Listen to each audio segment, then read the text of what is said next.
Hello guys, welcome to my YouTube channel education for all. तो आज हम फिर से एक नए टॉपिक के साथ शुरुआत करने जा रहे हैं। हमारा जो टॉपिक चल रहा है वो क्या है, वो बेसिकली प्रोजेक्ट मैनेजमेंट की हम यूनिट 5 को पढ़ रहे हैं, जिसमें हमने ऑलरेडी पार्ट 1 पार्ट 2 कवर कर दिया है। आपको प्लेलिस्ट में लिंक मिल जाएगी, सॉरी डिस्क्रिप्शन में प्लेलिस्ट की लिंक मिल जाएगी। आज जो हम लोग कवर करने वाले हैं वो है पार्ट 3 एंड पार्ट 4।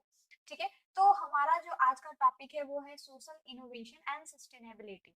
ठीक है, तो हम लोग आज क्या पढ़ने वाले हैं, सोशल इनोवेशन। तो इनोवेशन से आप लोगों को चीजें समझ आ गई होगी कि क्या होता है।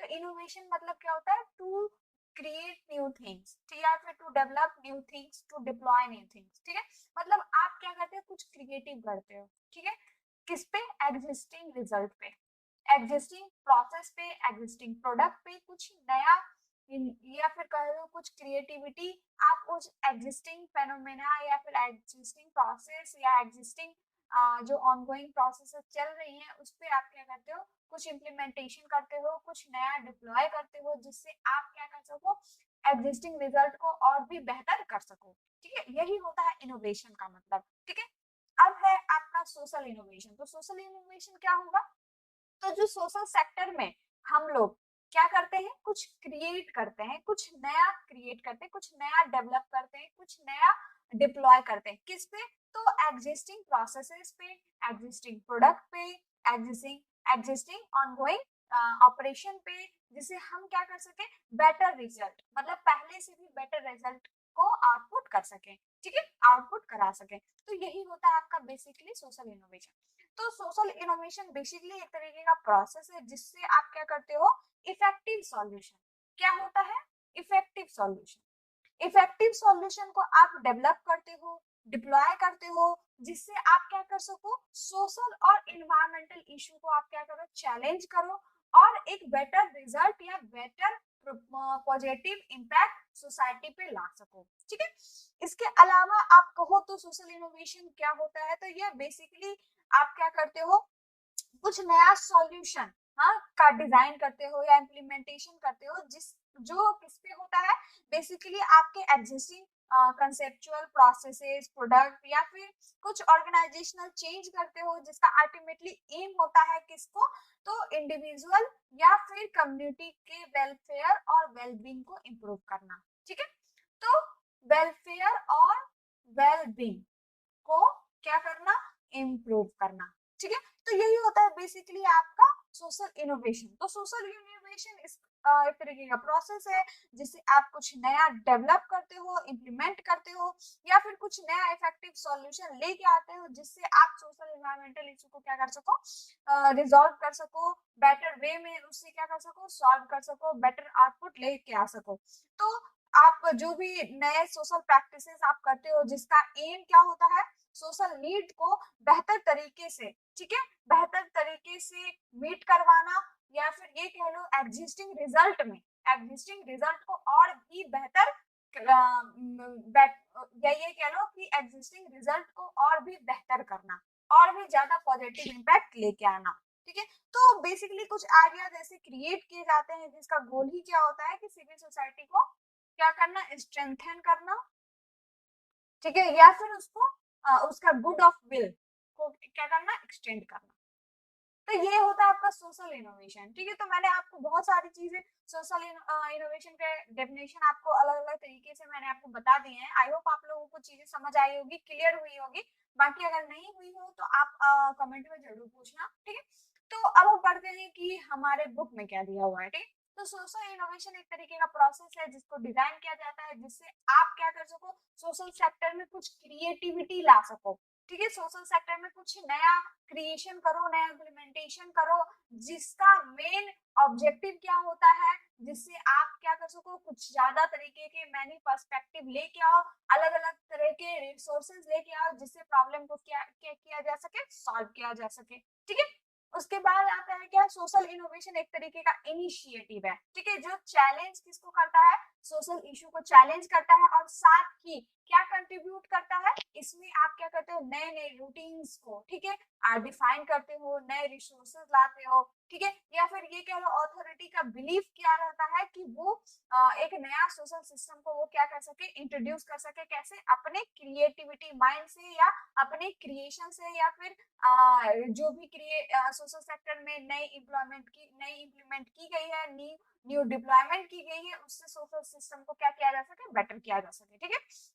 तो इसके लिए क्या चाहिए, तो एक सक्सेसफुल सोशल इनोवेटर ही क्या कर सकता है, सोशल इनोवेशन ला सकता है, जिसके अंदर क्षमता है कुछ नया क्रिएट करने का, नया डेवलप करने का, इम्प्लीमेंट करने का, रिस्क बेयरिंग कैपेसिटी है, वही तो करेगा। तो जो भी सक्सेसफुल सोशल इनोवेशन होता है ना, उसमें क्या होती है, ड्यूरेबिलिटी होती है, स्केल होती है, इसके अलावा क्या होती करती है वो, एक ट्रांसफॉर्मेटिव इम्पैक्ट लेके आती है, कुछ नया लेके आती है, पहले से ज्यादा ड्यूरेबिलिटी होती है उस रिजल्ट में, ठीक है, लोग ज्यादा कन्विंस हो पाते हैं आपसे। तो solution often require, obviously solution अगर चाहिए तो उसके लिए क्या चाहिए होगा, तो एक एक्टिव कोलैबोरेशन तो चाहिए ही चाहिए होता है किसी भी सॉल्यूशन के लिए, वो चाहे आपको गवर्नमेंट से मिले, या फिर बिजनेस से मिले, या फिर नॉन प्रॉफिट वर्ल्ड से मिले, ठीक है। इसके बाद आपका क्या आता है कि अभी मैंने बता ही दिया कि सोशल इनोवेशन जो होता है, इसमें आप कुछ नए सॉल्यूशन का डिजाइन करते हो, इम्प्लीमेंटेशन करते हो, जिसका मतलब होता है कि आप अपने एग्जिस्टिंग कंसेप्ट पे, प्रोसेस पे, प्रोडक्ट पे, या फिर अपने ऑर्गेनाइजेशन में कुछ चेंज लाते हो, जिसका अल्टीमेटली एम क्या होता है कि आप इंडिविजुअल या फिर कम्युनिटी के वेलफेयर या वेलबींग को आप क्या कर सको, इम्प्रूव कर सको। तो तीन फॉर्म के सोशल इनोवेशन होते हैं, एक प्रोडक्ट बेस्ड होता है, प्रोसेस बेस्ड और सोशली ट्रांसफॉर्मेटिव सोशल इनोवेशन। तो बेसिकली ये तीनों इंपॉर्टेंट ज्यादा नहीं है, क्योंकि आपके ये नहीं दिया है कि कौन कौन से टाइप के सोशल इनोवेशन होता है, उसको एक्सप्लेन कीजिए, तो बस आप ये तीन याद रखना, प्रोडक्ट बेस्ड, प्रोसेस बेस्ड और सोशली ट्रांसफॉर्मेटिव, ठीक है। इसके बाद आपका क्या आता है कि different type of social innovation. तो कौन कौन से डिफरेंट टाइप के होते हैं सोशल इनोवेशन, वैसे ये उतना कुछ ज्यादा इंपॉर्टेंट नहीं है, क्योंकि हमारे टाइम में भी इससे रिलेटेड नहीं आया था, बस आपको आएगा ज्यादा से ज्यादा क्वेश्चन तो सोशल इनोवेशन के बारे में आपसे एक्सप्लेन करने को कहेगा, या फिर सस्टेनेबिलिटी कैसे होती है सोशल इनोवेशन में वो पूछेगा, लेकिन फिर भी है तो मैं आपको जरूर बताऊंगी। तो पहला क्या दिया है आपका, सोशियो आइडियोलॉजिकल इनोवेशन। सिंपल सा मतलब है कि आप क्या करते हो अपने आइडिया में, क्या करते हो, या फिर अपने आइडिया में इनोवेशन लाते हो, कुछ फ्रेमवर्क तैयार करते हो, कुछ नया माइंडसेट लेके आते हो, सिंपल सा मतलब है। उसके बाद एथिकल इनोवेशन, मतलब जो भी चीजें आप करने वाले हो, ठीक है, तो कोई भी बिजनेस में अपनी कुछ एथिक्स होती है, ठीक है, तो उसमें क्या करना, कुछ नया इनोवेट करना, उसमें इनोवेशन करना। तो आप अपने एथिकल नॉर्मेटिव फ्रेमवर्क जो भी होता है, उसमें क्या करना, इनोवेट करना। देन आता है आपका इकोनॉमिक इनोवेशन। इकोनॉमिक इनोवेशन क्या होता है, जिसमें आप अपने कुछ बिजनेस मॉडल में चेंज लाना, उसमें कुछ नया इनोवेट करना, या फिर इकोनॉमिक मॉडल में कुछ नया इनोवेट करना। तो ये सारी चीजें आपकी आती है सोशियो इकोनॉमिक में। फिर ऑर्गेनाइजेशनल इनोवेशन में आता है कि आप अपने ऑर्गेनाइजेशनल अरेंजमेंट में क्या करते हो, कुछ नया इनोवेट करते हो। टेक्निकल इनोवेशन में क्या आता है कि कौन सा ह्यूमन टेक्नोलॉजी इंटरेक्शन है, जितनी भी चीजें हैं ह्यूमन टेक्नोलॉजी इंटरेक्शन, उसमें कुछ नया इनोवेट करना, जिससे लोग ज्यादा से ज्यादा उससे क्या कर सके, कनेक्ट कर पाए। उसके बाद आता है क्या, इकोलॉजिकल। इकोलॉजिकल में कि ह्यूमन एनवायरनमेंट इंटरेक्शन में कुछ इनोवेशन करना। देन आता है आपका सोशियो एनालिटिक इनोवेशन, मतलब एनालिटिक या फिर कुछ सेंस मेकिंग फ्रेमवर्क जो होता है, जिसमें आप कुछ डिसीजन लेते हो, ठीक है, एनालिटिकल थिंकिंग, इस सब में आपका क्या होना, इनोवेट करना, इनोवेशन करना। फिर उसके बाद आता है जुडिशियल इनोवेशन। इसमें कुछ लीगल फ्रेमवर्क जो होते हैं, या फिर लॉ में कुछ नया इनोवेट करना, जिससे हम अपने सोशल सेक्टर के फॉर्म को क्या कर सके, ज्यादा से ज्यादा इंप्रूव कर सके, उन्हें ज्यादा से ज्यादा रिलायबल बना सके। देन आता है आपका सोशो कल्चर इनोवेशन। इसमें क्या होता है, जो भी नॉन फॉर्मल इंस्टीट्यूशन होते हैं, जैसे आपके हो गए टेम्पल्स, चर्च, ये सब क्या नॉन इन्फॉर्मेशन इंस्टीट्यूशन है, तो ये सब में क्या करना, कुछ नया इनोवेट करना, ठीक है। उसके बाद आता है पॉलिटिकल इनोवेशन। पॉलिटिकल इनोवेशन जो गवर्नेंस होती है, उसमें इनोवेट करना, ठीक है, कि कब कौन सी सरकार आनी चाहिए, वो कौन से लॉ बना रही है, वो कैसे कितना इफेक्टिव काम कर रही है, ठीक है, उस वो कैसे काम और करेगी। तो ये सारी चीजें आपके आती है सोशियो पॉलिटिकल इनोवेशन में। अब आता है कि आपको वे बताना है जिससे आप क्या कर सको, सोशल एंटरप्राइज प्राइज में सस्टेनेबिलिटी को इंश्योर कर सको, ठीक है। तो उसके लिए कुछ यहाँ पर वेज दिए गए हैं जिससे आप सस्टेनेबिलिटी इंश्योर कर सकते हो, किसमें, सोशल एंटरप्राइज में। तो पहला क्या होता है, growth and comfort can not be combined, obviously जहां आपको ग्रोथ मिलेगी वहां पर आप कंफर्ट नहीं ला सकते हो अपना, ठीक है। देखो जो ग्रोथ जो होती है वो काफी एक्साइटिंग होती है, बट वो चैलेंजिंग भी होती है ऑब्वियसली, इसलिए वो कंफर्टेबल नहीं हो सकती, नहीं होती है। ग्रोथ पाना बहुत ही हार्ड होता है, लेकिन अगर आपने एक बार ग्रोथ ले लिया तो आपका फिर तेजी से बिजनेस और भी ज्यादा क्या होने लग जाता है, ग्रो होने लग जाता है। तो जो भी आपके सोशल एंटरप्राइज होते हैं ना, वो आपको क्या करते हैं ना, आगे आगे कंटिन्यू करने में या फिर कुछ मतलब नए प्लान के साथ आगे कंटिन्यू करने में, जिसका सिर्फ और सिर्फ एक ही मुद्दा होता है कि आप अपने एंटरप्राइज को क्या कर सको, सस्टेन रख सको। तो आप कुछ ऐसे प्लान लेके आओ जिससे आपका बिजनेस क्या हो, आपका एंटरप्राइज क्या हो, आप उसके अंदर सस्टेनेबिलिटी बनी रहे, आपकी ग्रोथ बनी रहे, ठीक है। तो ग्रोथ बनाने के लिए आप ये नहीं देख सकते कि हम ज्यादा से ज्यादा प्रॉफिट लें, क्योंकि आप जब ज्यादा अपना कंफर्ट जोन बनाने लग जाओगे ना, ज्यादा से ज्यादा प्रॉफिट गेन करने लग जाओगे, तब आप सोशल एंटरप्राइज में काम नहीं कर पाओगे, ठीक है। क्योंकि ये एक ऐसा फॉर्म है जो नॉन प्रॉफिटेबल फॉर्म है। यहाँ पर आप प्रॉफिट से ज्यादा पॉजिटिव इम्पैक्ट के बारे में ज्यादा सोचते हो और ज्यादा सोचना पड़ेगा, तभी जाके आपकी कुछ अर्निंग हो पाएगी, ठीक है। अब क्या था, pick one area and stick into it depending on the sector within which your social enterprise operate. देखो मतलब आपको ये मतलब डिपेंड नहीं रहना है कि आपका जो सोशल एंटरप्राइज है किस फील्ड में काम कर रहा है या किस सेक्टर पे डिपेंडेंट है। देखो अब आप अगर आपको पॉजिटिव आउटकम नहीं आ रहा है, चाहे आप किसी भी फील्ड में हो, ठीक है, किसी भी बिजनेस लाइन में हो, तो आपका दिमाग एक तरीके से क्या हो जाता है ना, या फिर आपकी माइंडसेट ये हो जाती है यार इसमें तो कुछ हो नहीं पा रहा है। उसके बाद आप क्या करते हो ना कि किसी पर्टिकुलर डायरेक्शन जो आपका टारगेट था या फिर जो आपका फोकस था उसमें आप अपनी क्या करने लग जाते हो, अपनी एबिलिटी लूज करने लग जाते हो। इसका सबसे बड़ा रीजन ये है कि आप लोगों को देख के काम कर रहे हो। तो आपको वही एरिया चूज करना है जिसमें आप क्या हो, एक्सपर्ट हो, ठीक है। तभी आपका एफर्ट या आपका फोकस जो होगा आपके ऑर्गेनाइजेशन के बिल्डिंग पे होगा, बिल्डअप पे होगा, तभी आप अपने ऑर्गेनाइजेशन को बिल्ड कर पाओगे जब आपको पता है कि आपका एक्सपर्टीज किसमें है, ठीक है। अब आता है आपका start with big idea but scale it down, ठीक है। तो सोशल एंटरप्राइज जो होते हैं ना वो काफी मोस्ट इफेक्टिव है। अगर आप बड़े आइडिया के साथ यहाँ पर आते हो, तो ये भी ऐसा नहीं है कि सोशल फॉर्म जो होता है नॉन प्रॉफिटेबल फॉर्म नहीं है। कहा जाता है कि नॉन प्रॉफिटेबल है, इसमें आप ज्यादा मैक्सिमाइज मतलब प्रॉफिट को ज्यादा आप मैक्सिमाइज नहीं कर सकते। बट अगर आप बड़े आइडिया के साथ कुछ नया इनोवेट करके आप आ रहे हो, तो ये आपके लिए मोस्ट इफेक्टिव बिजनेस भी साबित हो सकता है, ठीक है।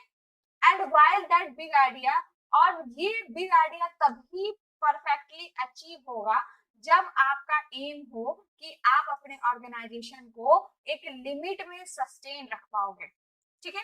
मतलब ये मतलब आपका फोकस होना चाहिए कि आप क्या करो, एज अ होल आपका टारगेट भी अचीव हो, फोकस भी अचीव हो, गोल भी अचीव हो, और आप प्रॉफिट भी अर्न कर पाओ।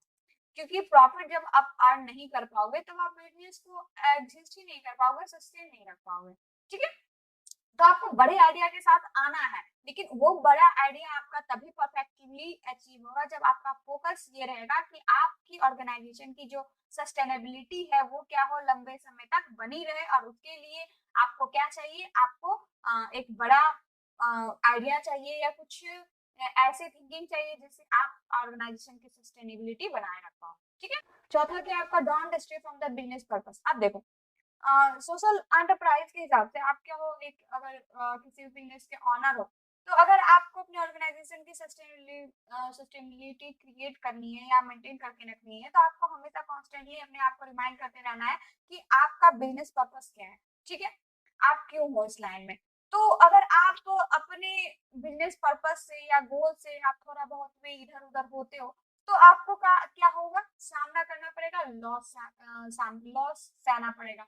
तो आपको हमेशा दिमाग में ये रहना चाहिए कि आपका बिजनेस पर्पस क्या है, ठीक है। तभी आप अपने बिजनेस को लंबे समय तक क्या कर सकते हो, सस्टेन करके रख सकते हो। देन आता है आपका कि don't be afraid to invent. देखो किसी भी सक्सेसफुल सस्टेनेबल सोशल एंटरप्राइज को चलाने के लिए जरूरी क्या है, री इन्वेंशन। री इन्वेंशन का मतलब क्या होता है कि हमेशा कुछ ना कुछ चेंज करना, कुछ नया लाना, कुछ नया डिप्लॉय करना, कुछ नई आइडियाज के साथ आगे इम्प्लीमेंट करना, ठीक है।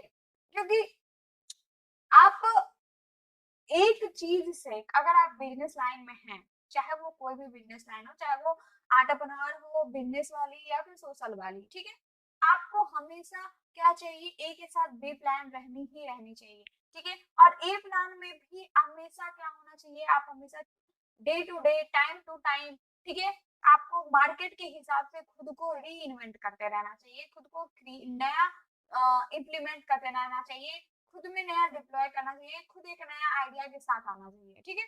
तो वो जो सिंगुलर गोल जो आपने अचीव मतलब सोच रखा था, जिस फोकस से आप इस लाइन में आए थे, वो तभी अचीव हो पाएगी जब आप अपने सेट किए हुए आइडिया को या फिर अपने सेट किए हुए आइडिया को चैलेंज कर पाओ, या फिर जो भी ओरिजिनल प्लान है उसमें कुछ नया एडजस्टमेंट कर पाओ, या फिर जो भी आप मिस्टेक कर रहे हो, हाँ, उससे आप हमेशा क्या करते रहो, कुछ ना कुछ नया सीखते रहो, ठीक है। तभी आप आगे अपने बिजनेस को सस्टेन कर पाओगे, ठीक है। अब आपका आता है कि marketing management for social venture.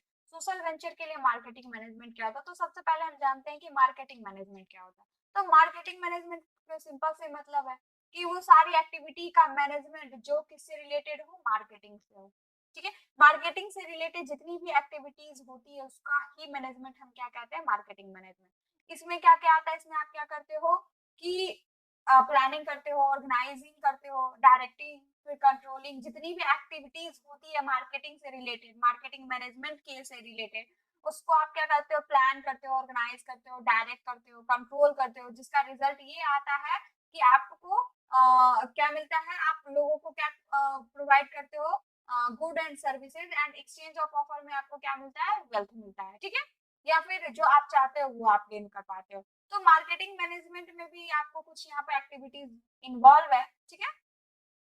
पहला क्या था, चूजिंग टारगेट मार्केट। देखो, कब ऐसा नहीं है कि आप मार्केटिंग मैनेजमेंट का मतलब ही क्या है कि इफेक्टिव इफेक्टिव एक्टिविटीज, ठीक है, इफेक्टिव एक्टिविटी मतलब कुछ आप ऐसा करो कि जो बाकी से अलग हो, तभी आप उसको मैनेजमेंट कह सकते हो।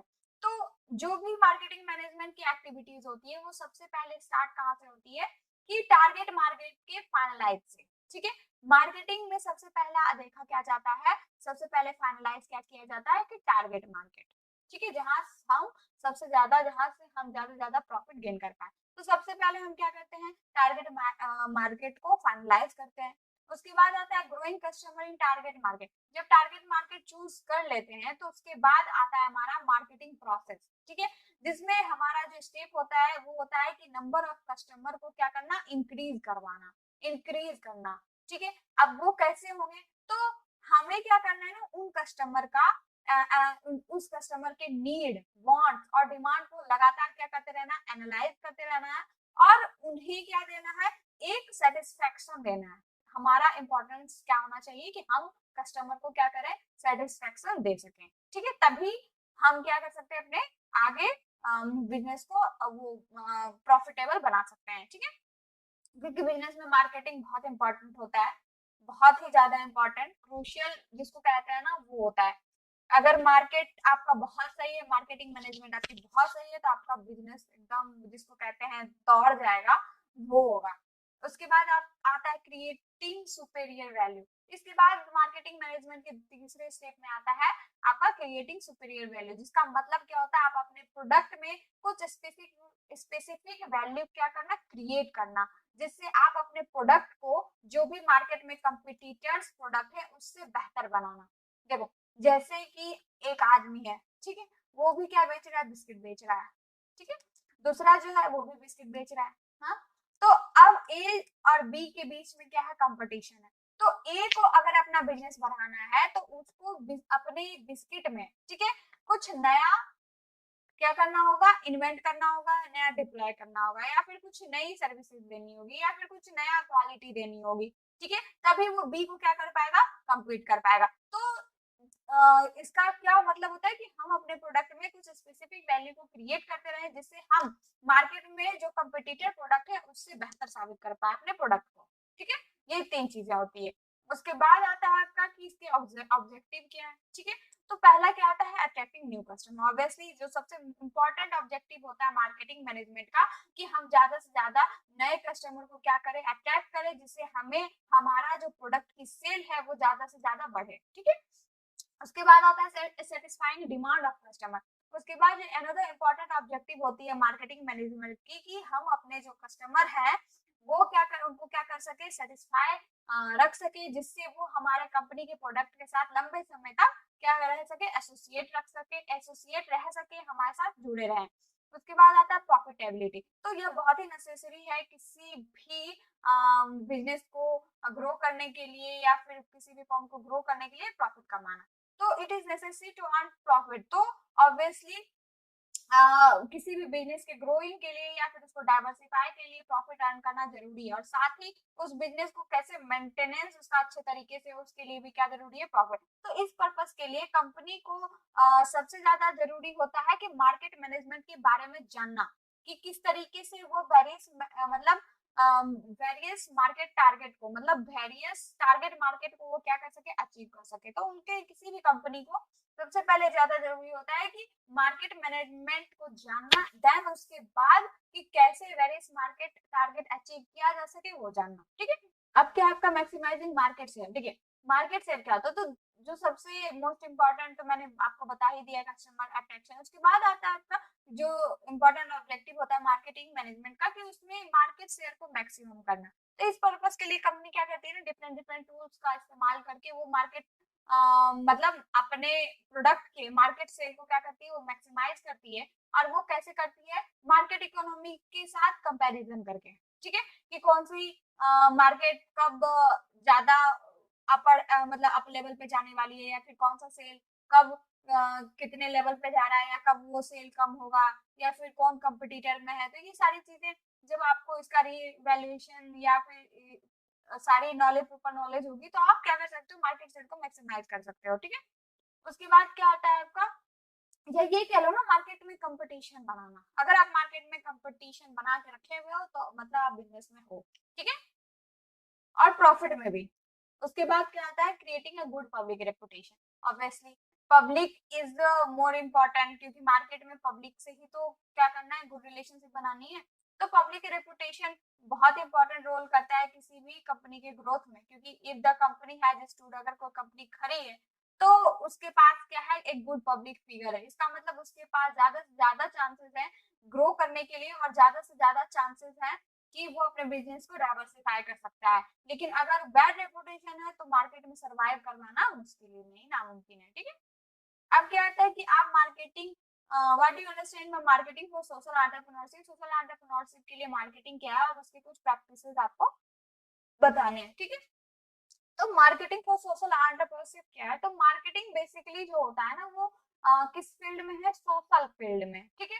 तो सोशल सेक्टर में, या फिर उसको कैसे मैनेज किया जाएगा, उस प्रोसेस में जो भी मार्केटिंग रिसर्च की जाती है किसी भी इंडिविजुअल या फिर ग्रुप के द्वारा, जिससे वो रिसीव कर पाए जो वो चाहता है in the exchange of product and value. ठीक है। मतलब देखो, मार्केटिंग फॉर सोशल एंटरप्रेन्योरशिप, जो मार्केटिंग है सोशल एंटरप्रेन्योरशिप के लिए, वो एक तरीके का सोशल और मैनेजेरियल प्रोसेस है, जिससे जो इंडिविजुअल और ग्रुप जो होते हैं ना, जो फर्म चला रहे होते हैं, वो रिसीव कर पाते हैं जो वो चाहते हैं। ठीक है, किसके through, exchange of product and value. मतलब वो क्या करते हैं, सिविल सोसाइटी में कुछ प्रोडक्ट लॉन्च करते हैं या फिर कुछ वैल्यू क्रिएट करते हैं, जिससे वो क्या कर सकते हैं, अपनी profit earning. Obviously profit earning तो चाहिए होता है ना किसी भी फर्म के लिए, तो वो उनको मिल सके। तो जो टास्क होता है ना मार्केटिंग का, कि उसका ये होता है कि कुछ स्पेसिफिक मार्केट को आइडेंटिफाई करना है या फिर डिफाइन करना है, जिससे वो क्या कर सके, अपने स्पेसिफिक प्रोडक्ट को वहां पर लॉन्च कर सके या सेल कर सके। उसके बाद क्या है, सोशल एंटरप्रेन्योरशिप। ऑब्वियसली इसमें बहुत सारे यूनिक चैलेंजेस फेस करने पड़ते हैं मार्केटिंग के रिगार्डिंग। तो जो सोशल एंटरप्रेन्योर्स होता है ना, वो मार्केट में गैप फिल करने के लिए वो बिजनेस क्रिएट करते हैं, और वो नेग्लेक्टेड कम्युनिटी को ही क्या करते हैं, वो सर्व करते हैं। तो इस रीजन के लिए वो लोग जो टूल्स इस्तेमाल करते हैं मार्केट रिसर्च के लिए, जिसमें वो अपने इम्पैक्ट मतलब प्रोडक्ट का इम्पैक्ट ला सके, वो कैसा होता है, अंडर डेवलप्ड होता है। ठीक है। तो उसके बाद क्या, मतलब ये लोग ऐसे एरिया में जाते हैं जो अंडर डेवलप्ड है, जहाँ पर कुछ नया क्रिएट करने या फिर नया इम्प्लीमेंट करने से कुछ आउटपुट या फिर पॉजिटिव इम्पैक्ट आ सकता है। तो ये लोग वैसा ही एरिया ढूंढते हैं, वैसा ही मार्केट, आइडियल मार्केट ढूंढते हैं। ठीक है।